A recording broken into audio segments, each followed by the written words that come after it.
Bismillahirrahmanirrahim. Assalamualaikum warahmatullahi wabarakatuh. Alhamdulillah. Alhamdulillah Rabbil Alamin. Wassalatu wassalamu ala ashrafil anbiya wal mursalin.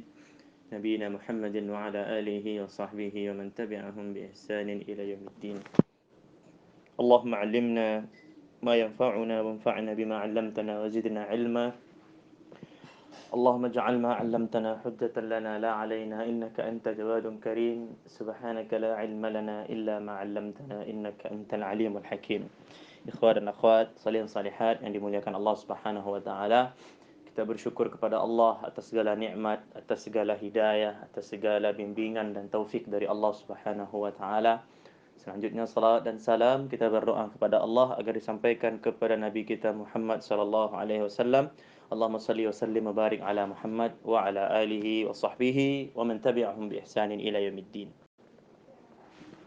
Salihin salihat, ikhwan dan akhwat dimuliakan Allah Subhanahu wa taala.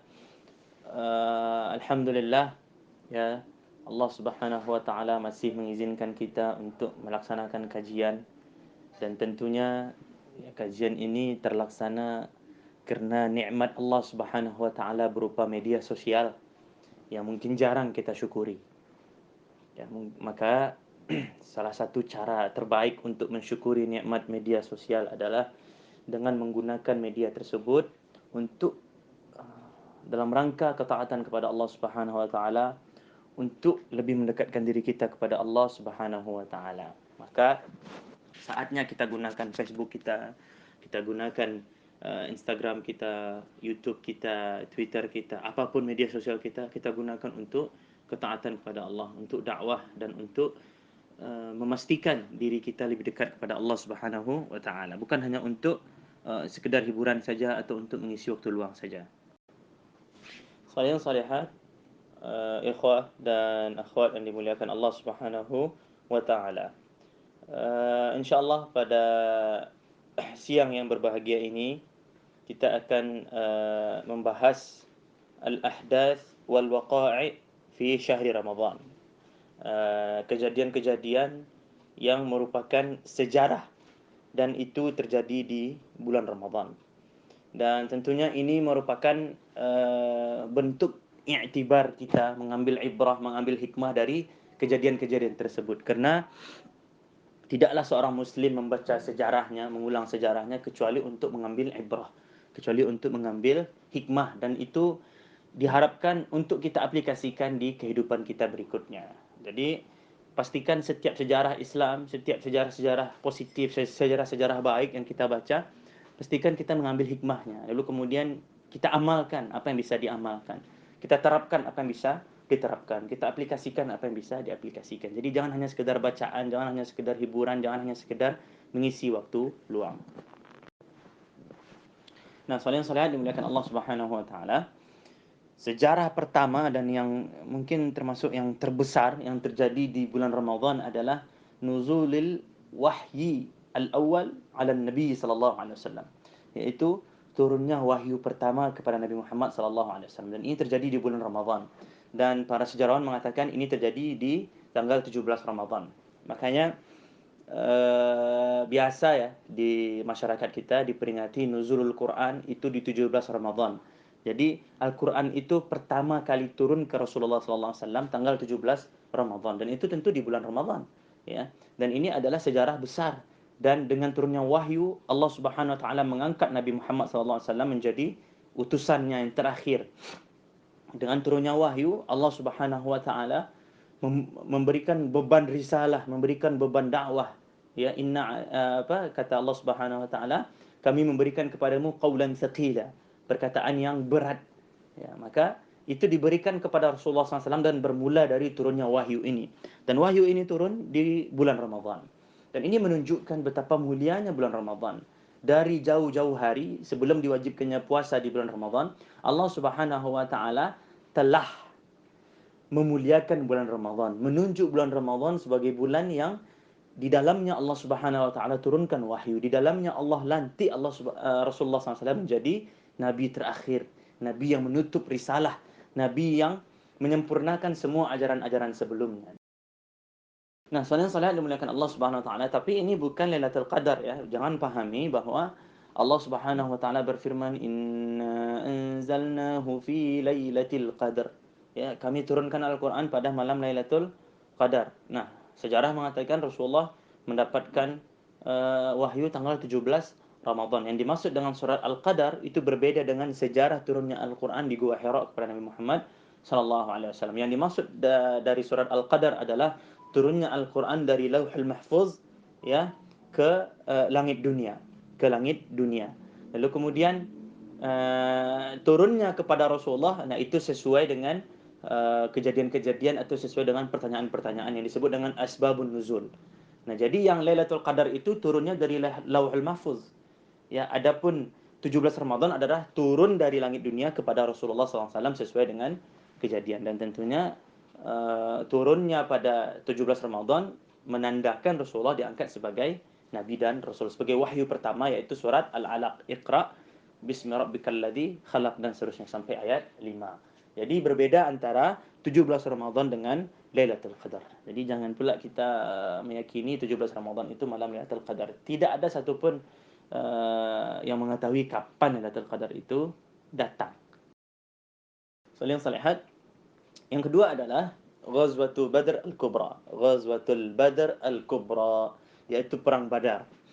Perang Badar terjadi di bulan Ramadan, ya. Tahun kedua Hijriah.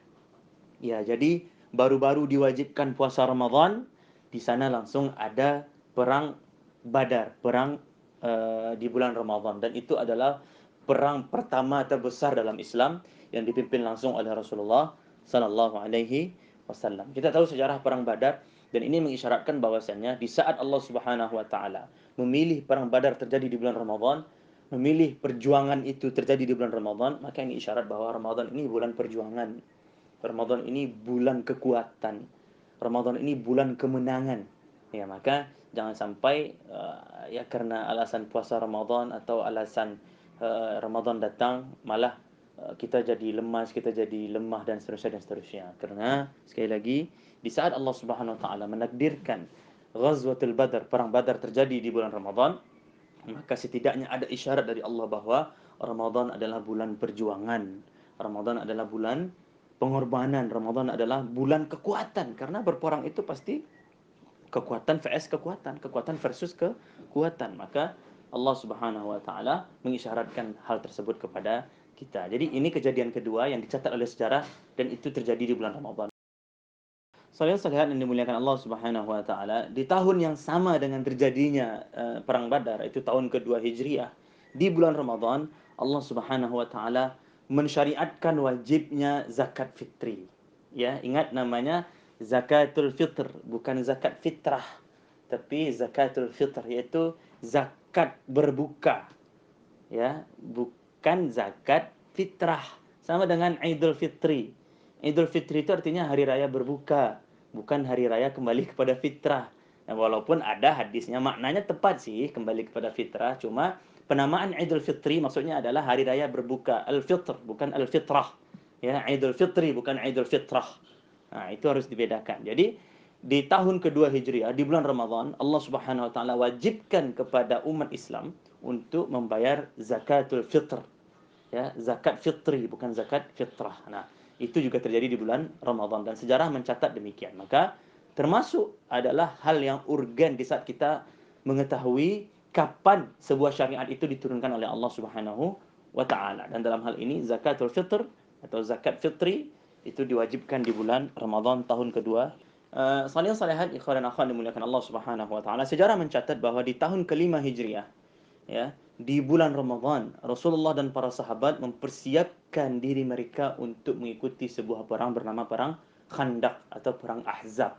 Ya, perangnya sendiri tidak terjadi di bulan Ramadan, tapi persiapan Rasulullah SAW untuk mengikuti perang tersebut, untuk memenangkan perang tersebut, sudah dimulai dari bulan Ramadan. Ya, sudah dimulai dari bulan Ramadan, dan sejarah mencatat ini. Artinya persiapan ini bukan persiapan yang sederhana, bahkan sampai dicatat oleh sejarah. Berbeda dengan perang Badar atau perang Uhud, ya, persiapannya tidak terlalu dicatat dalam sejarah. Ya, tetapi kalau perang Khandaq, karena persiapannya panjang dan strateginya luar biasa, maka dicatat oleh sejarah dan persiapannya itu dimulai ketika Ramadan datang di tahun kelima Hijriah.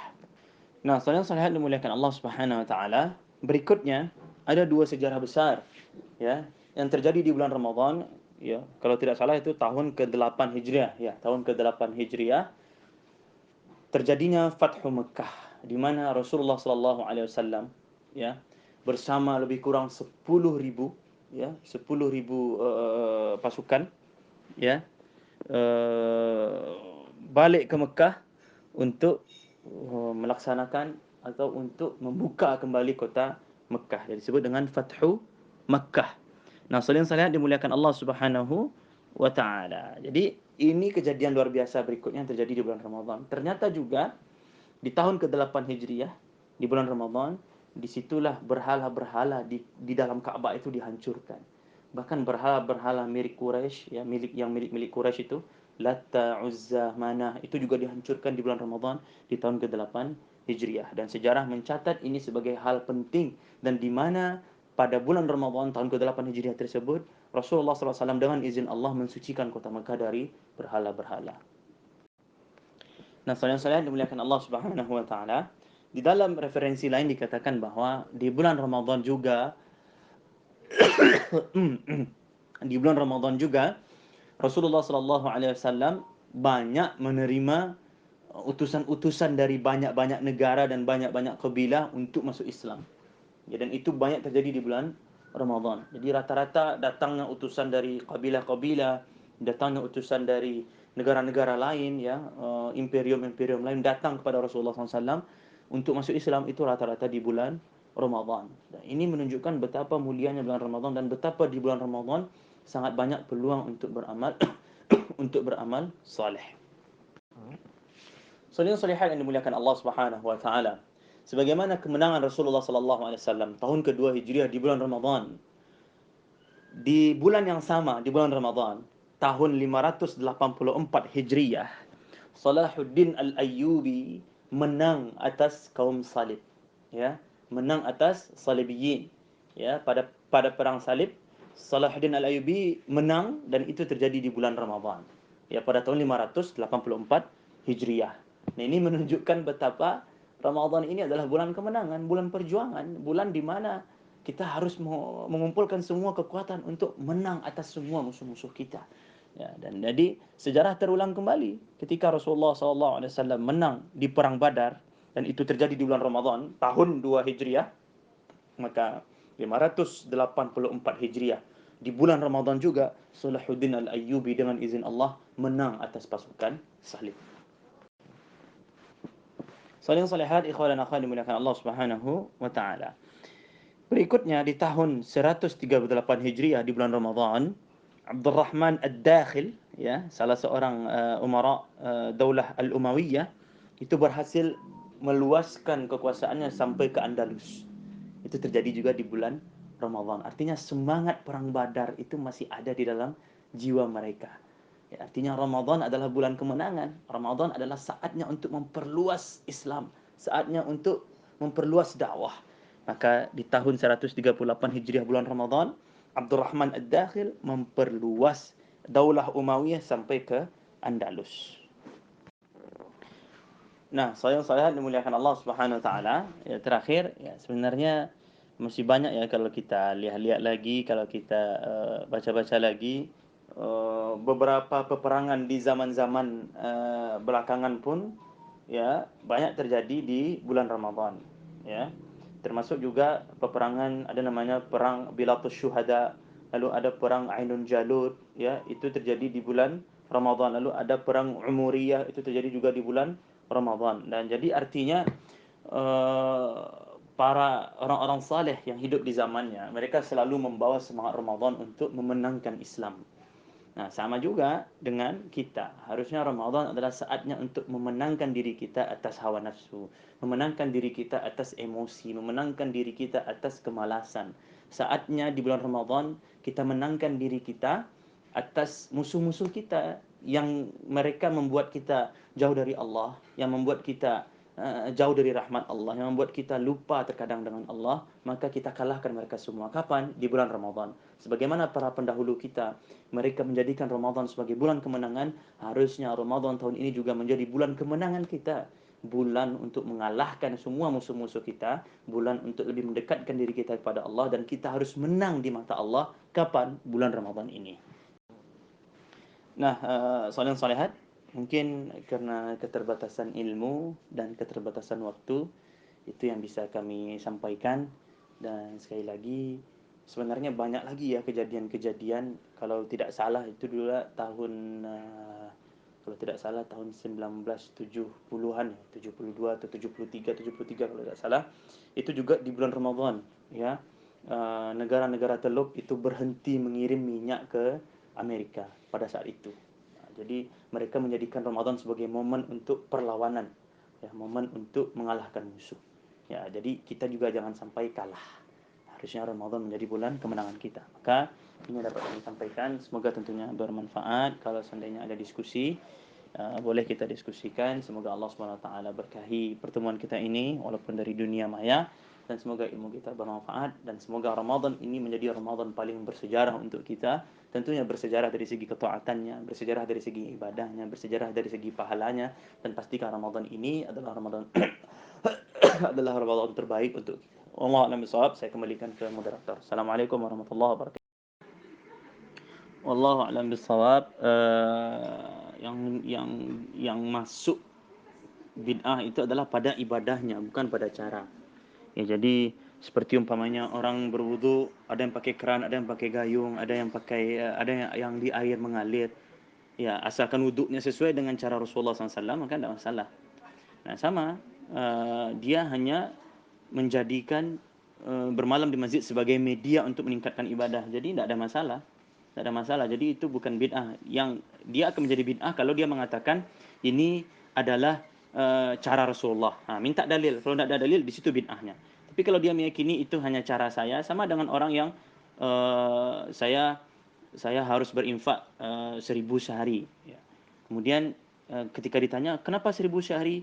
Oh, tidak ada, ini cara saya saja supaya saya selalu berinfak. Tapi itu tidak masalah. Tapi kalau dia bilang, ini kan Rasulullah, apa dalilnya? Tidak ada, di situ bid'ahnya. Nah, jadi kalau hanya berupa media, maka dalam beberapa kondisi dia tidak jatuh kepada bid'ah. Ya, jadi jangan terlalu mudah membid'ahkan, dan jangan pula terlalu gampang memandang sesuatu itu tidak bid'ah. Jadi kita harus di tengah-tengah. Wallahu a'lam bishawab. Kenapa disebut Ramadan? Sebagian ulama mengatakan sesuai dengan asal katanya Ramdun, yaitu syiddatul hararah, yaitu panas yang bersangatan. Maka kenapa disebut Ramadan? Karena dahulu bulan pada bulan Ramadan tersebut puncaknya musim panas. Jadi panas sedang bersangatan, maka disebut dengan Ramadan. Wallahu a'lam.